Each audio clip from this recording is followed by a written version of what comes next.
Alors pour ce jour 4, nous quittons le camping au petit matin sous la brume et en empruntant bien évidemment la route et en espérant trouver une voiture qui va nous emmener à Saint-Émilion. Malheureusement, pas de voiture. Forcément, il était 7 heures le matin, je crois. Et je savais la veille qu'on allait avoir des difficultés le matin pour trouver à faire du stop.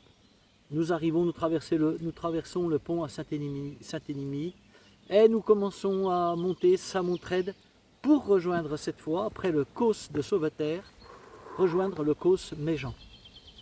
Alors oui, cette montée est raide et parfois, lorsque la brume se dissipe, elle nous offre quand même des jolis points de vue sur cette belle bourgade. C'est très très très très beau. Nous arrivons sur le Causse et voilà, ça monte encore assez longtemps, hein, parce que lorsqu'on est au-dessus, c'est pas fini, ça monte encore. Obligé d'emprunter une petite route avant de retrouver un sentier. Et avec Guitou, voilà, on fait une pause, on se détend, on casse la croûte.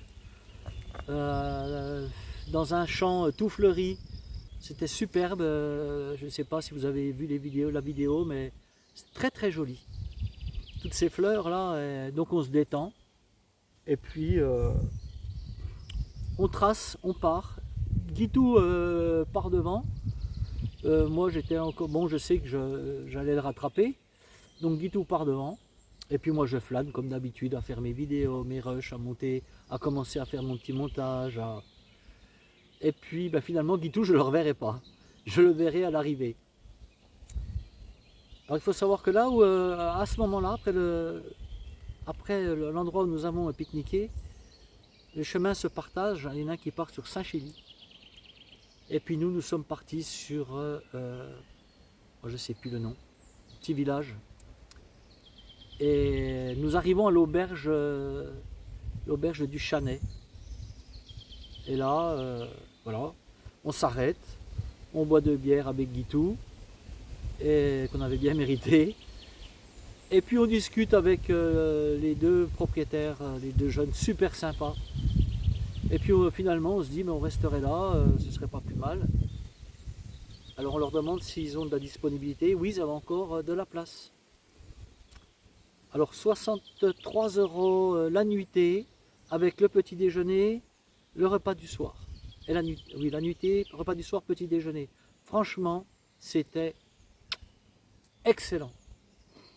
Bon alors on était dans un dortoir, mais on était que les 2, donc ça nous allait bien. Mais par contre, le repas et le petit déjeuner, là je vous le conseille, quoi. C'est wow, tout fait maison. On a commencé par un potage excellent.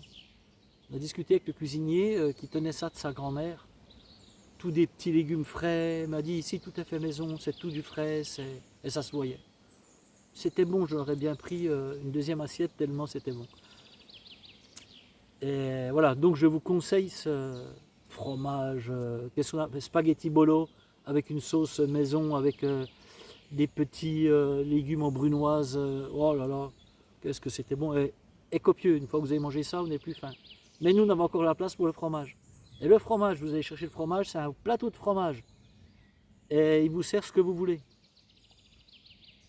Et pour le dessert, une coupe de fruits frais excellente. Des fraises, enfin un peu de tout. Le lendemain matin, petit déjeuner. Petit déjeuner très copieux. Alors là, vous trouverez votre vie, il y a de tout. Des fruits, même des œufs au plat si vous voulez, ils vous font des œufs au plat. Café à volonté, excellent. Et voilà donc la fin de cette 4e journée. Nous quittons donc notre gîte pour le jour 5 au petit matin avec le ventre plein tellement on a pris un gros petit déjeuner. Et nous dirigeons vers Meruès. Alors le chemin initialement ne passe pas là, il passe par Drigas, mais nous sommes passés par là. Pour voir également le parc des chevaux de Prevlaski. Prevlaski, oh, je ne sais plus comment on dit, c'est dur à prononcer, Prevlaski. Et malheureusement, nous ne les verrons pas. Il faut savoir que le parc fait 400 hectares, je crois, donc il est immense. Voilà, il y a de la forêt, donc on ne peut pas forcément, ils ne sont pas forcément au bord du grillage. Donc nous traversons le parc puisqu'ils peuvent passer d'un enclos à un autre et nous nous dirigeons vers Meruès. Alors Meruès au-dessus, arrivé sur le Causse là, mais ce Causse Méjean, écoutez, pour moi c'est le plus beau. Enfin pour moi comme beaucoup je pense. J'ai eu des retours sur les Causses et le Causse Méjean, pour beaucoup de randonneurs il est très très beau. Alors toutes ces grandes étendues désertiques là pareil, mais différentes quand même du Causse de Sauveterre. Et là sur ce Causse par moment, avec ces gros bancs de rochers, mais c'est exceptionnel. Il manquait plus que quelques yourtes et on se serait cru en Mongolie. C'est pour vous dire que voilà les immensités et tout, mais fabuleux. Avant la descente sur Meruès, on rencontre les vautours. Et voilà, on discute avec un agriculteur qui nous dit que oui, il y en a beaucoup, 300-400. Lorsqu'il y a une bête de crevée, elle est nettoyée en très peu de temps. Alors la descente pour descendre sur Meruès, c'est pas forcément simple non plus. Non. Arrivé à Meruès, nous allons à l'église pour recharger une fois encore. Moi j'ai un gros problème avec mes batteries, de plus en plus. Donc il faut que je recharge régulièrement, recharger mon téléphone. On en profite pour casser la croûte. Et puis on part relativement tard. Et à la sortie de Meruès, on voit un randonneur, sac à dos, et qui attendait, qui nous regarde. Et voilà. Rando Roberto, encore, ben c'est moi, ben voilà, c'est Pascal. Ça fait 2 jours que je suis au camping, que je vous attends. 14h49, on est arrivé à 13h, j'ai rechargé mon portable à l'église. Et puis là, ben, on vient de rencontrer un abonné qui me suit. Tu me suis depuis combien de temps? Un an. Un an. Un an. Il me suit depuis un an. Et il fait le chemin de Saint-Guilhem, donc ben, on va l'emmener avec nous. Il va venir avec nous, voilà. On va faire la route ensemble. Allez, tiens, je te présente. Bonjour, Comment tu t'appelles? Pascal. Et voilà Pascal. Je suis vraiment ravi d'avoir récupéré Roberto et Guy. Eh ben c'est parfait, nous aussi on va pouvoir faire un bout de chemin ensemble, c'est nickel. Allez, on y go, hein, Pascal. Ouais, Allez, super. en avant. En avant. Il m'avait laissé quelques messages sur la chaîne, mais je voulais pas donner mon numéro de téléphone pour qu'il me contacte. Et tout le monde ait mon numéro de téléphone, hein, tu comprendras bien que... Et voilà, et Pascal finalement, il était heureux de nous rencontrer et nous finissons donc l'étape avec Pascal. Alors arrivé à Meruès, On va y arriver. oui. Première des choses, on se ravitaille. Et ensuite, juste à côté je ne sais plus si c'est un Proxy ou je ne sais plus ce que c'est, un petit Carrefour Market, je ne sais plus. Il y a une pizzeria et voilà, on se laisse tenter pour aller à la pizzeria, boire une bonne bière également. Et puis nous cassons la croûte là, je demande au propriétaire s'il y avait moyen de dormir à l'extérieur. Il avait un petit appentis. De randonnée avec Rando Roberto. Il m'a dit, moi c'est pas que je ne veux pas, mais pour les assurances, etc. Mais je lui dis, je lui dis les assurances, on dira qu'on s'est installé sans rien vous demander. Il me dit, bon d'accord. Mais il dit, je vous préviens, ils annoncent la pluie, et s'il pleut, ça goutte. Bon, alors là c'était juste plus possible. Donc on a demandé à un gamin en vélo qui nous suivait depuis un petit moment là. Tiens, tu connais pas un endroit, un abri? On avait repéré des abris, hein. On avait repéré un truc à livres là, mais tout seul, moi dedans j'étais bien. En plus il faisait bon. Mais là à 3 c'était juste pas possible. C'est pas la peine de demander aux gens, aux locaux, ils savent pas. Hein. Ils savent pas parce qu'ils ne s'imaginent pas en fait que l'on peut dormir sous un préau d'école, sous voilà, un petit appentis. Pour eux, ça voilà. Et finalement, le gamin dit, ah, il y a une maison en construction plus loin, juste derrière là-bas. Donc nous avons été voir la maison en construction, effectivement, c'était ouvert aux 4 vents. Puis après, on s'est dit, on va peut-être trouver quelque chose de mieux. Donc on a navigué, cherché, mais on n'a rien trouvé. Nous sommes revenus dans la maison en construction, notre pavillon pour une nuit, comme j'ai dit. On a dormi dans un pavillon, c'est pas donné à tout le monde. Alors, oui, nous sommes rentrés sans autorisation.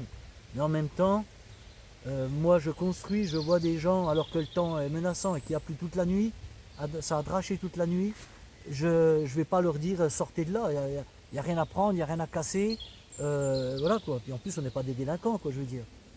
On est reparti le lendemain matin, on a ramassé nos déchets, et aucun problème, quoi. Donc nous avons passé la nuit dans un pavillon. Pour ce jour 6, là je me suis mis dans la voiture parce que il commençait à pleuvoir. Et voilà, ça va vite, il y a du vent, donc ça chasse et il pleut déjà plus. Ce jour 6, nous ne sommes pas pressés de partir de notre pavillon. On est bien dans nos duvets et puis il pleut, donc c'est pas très engageant de partir sous la pluie. Donc on traîne un petit peu et on a bien fait parce que ensuite la pluie va cesser. Alors on doit rejoindre le col de Serrered qui se trouve à 1294 mètres. Alors cette montée, elle n'est pas si facile, même si dans la vidéo, je dis, oh, il n'y a pas de difficulté pour rejoindre le col. Oh là là, j'ai parlé un petit peu trop vite. Alors il y a des moments de récupération, mais il y a des moments où ça monte comme ça. Très très raide. Arrivé au col, dans la brume, malheureusement, nous ne verrons pas la vallée du bonheur, 1294 mètres, puisque tout est couvert, tout est, voilà. Nous ne sommes pas, enfin, on ne s'est pas beaucoup posé la question pour le mont Aigoual, parce que ça aurait été la même chose. Monter sur le mont Aigoual pour ne rien voir, aucun intérêt, juste l'intérêt sportif, mais c'est tout. Alors sachez que au col de Serrered, là, il y a, vous avez possibilité de vous ravitailler. Et je vous l'ai montré dans la vidéo aussi, il y a des tables, si vous envisagez de pique-niquer là. Donc, ravitaillement, avec tout ce que vous voulez. Et des prises de courant. Pour camping-car, j'ai vu, il y en a 2. Et puis 2 prises pour les téléphones, pour les batteries. Donc, c'est bon à savoir. Ensuite, descente sur l'Espérou. Alors faites attention, descente à l'Espérou. Faites pas comme moi parce que j'ai chuté encore. J'aurais pu me faire très très mal. Voilà, j'ai encore les stigmates de la chute là. Oui, j'ai pas fait attention encore et boum, badaboum.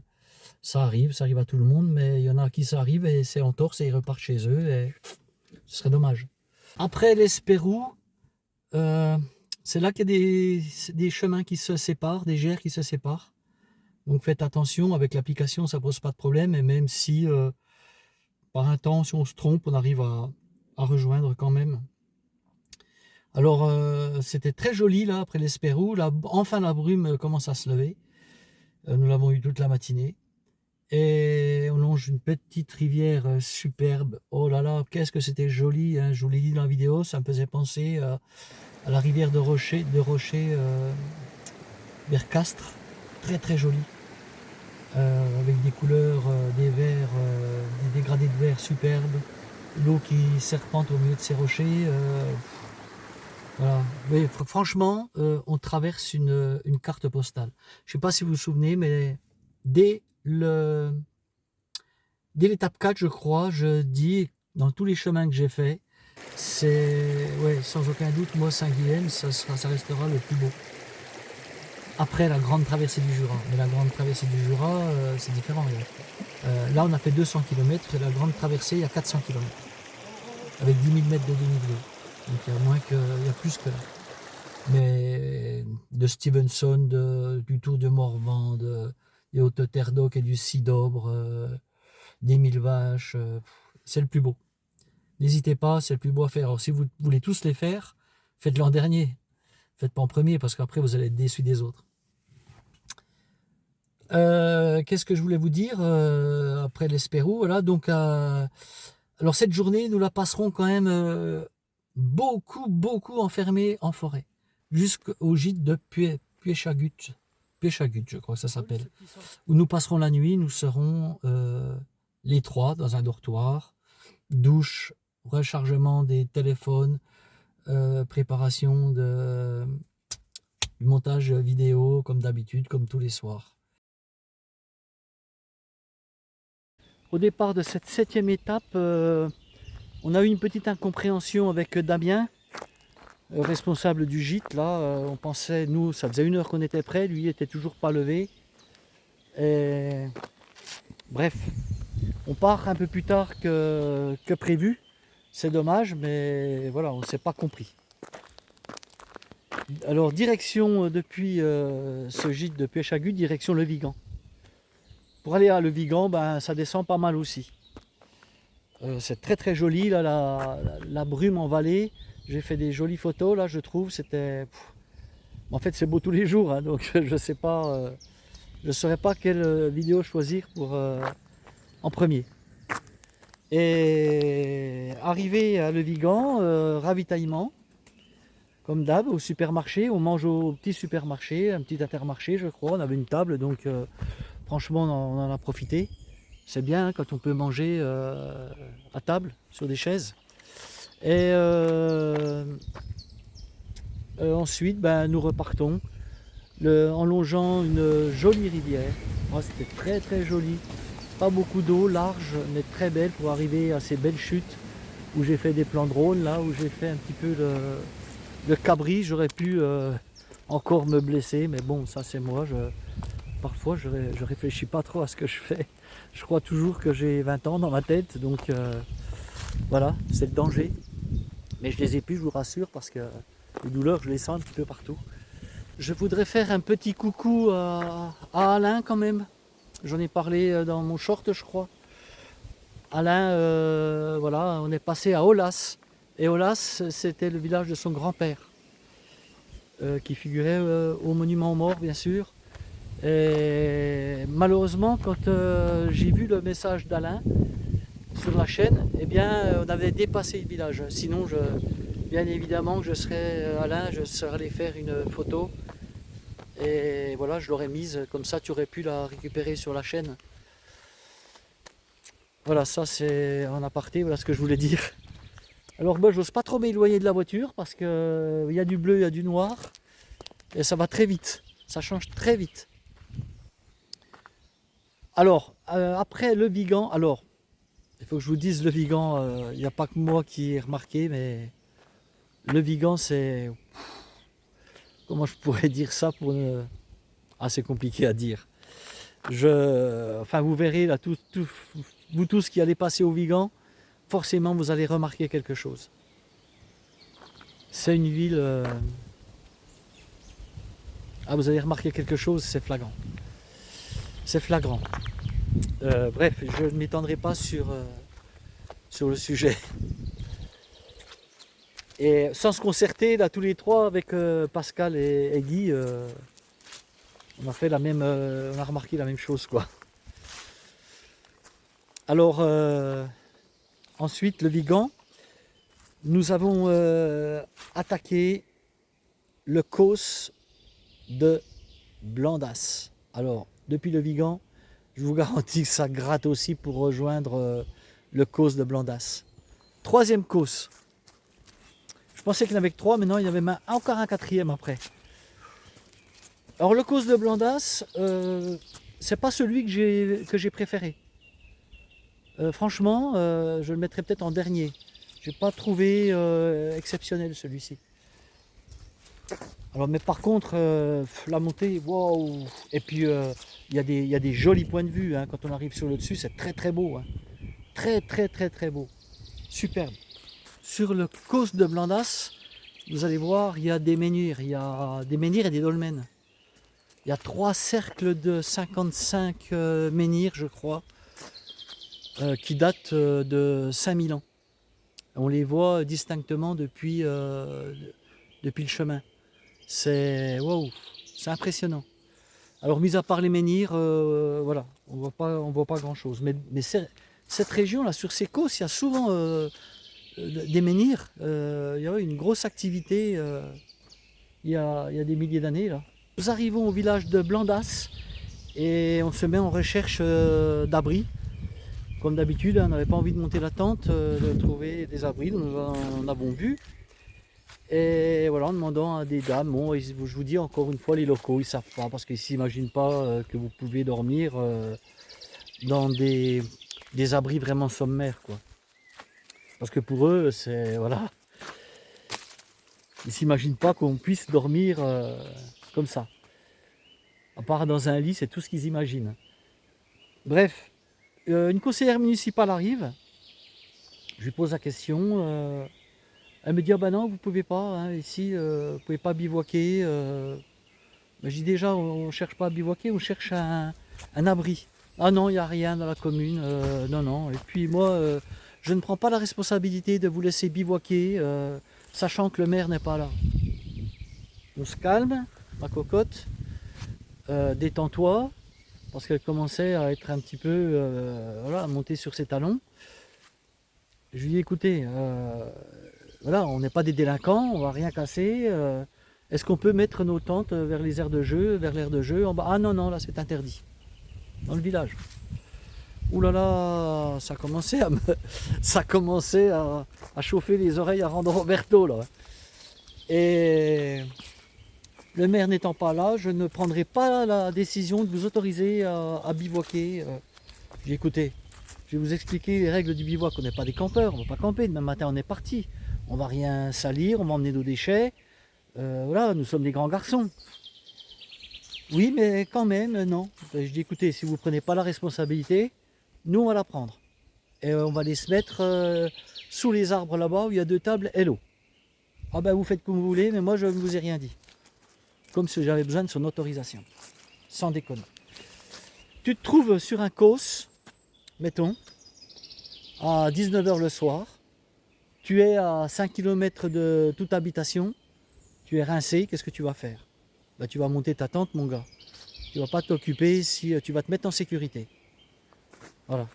Puis tu vas ramener tes déchets, évidemment. Fait rien de mal, quoi. Quelle société. Waouh. Bon, alors tout ça, tu vois aussi, c'est lié peut-être aussi à des gens qui se comportent mal, quoi. Les gens qui se comportent mal, eh bien, malheureusement, ils empêchent les personnes correctes de pouvoir bivouaquer là où ils le souhaitent. Voilà. On aura bien dormi quand même. Madame la conseillère municipale. Dans votre village, il y a plus de moutons et de vaches que d'habitants. 130 âmes. Aïe aïe aïe. Lors du bivouac, vous avez été plusieurs à faire des remarques sur le montage de la tente de Guitou. Ben, Guitou, il a un petit peu galéré là. Je ne sais pas pourquoi, parce que la veille, on a monté nos tentes. Il n'a eu aucun problème. Mais sauf que, en fait, lorsque je suis allé voir, après que je me sois installé, eh bien Guitou, c'était juste 2 sardines en fait qui lui foutaient le Bronx.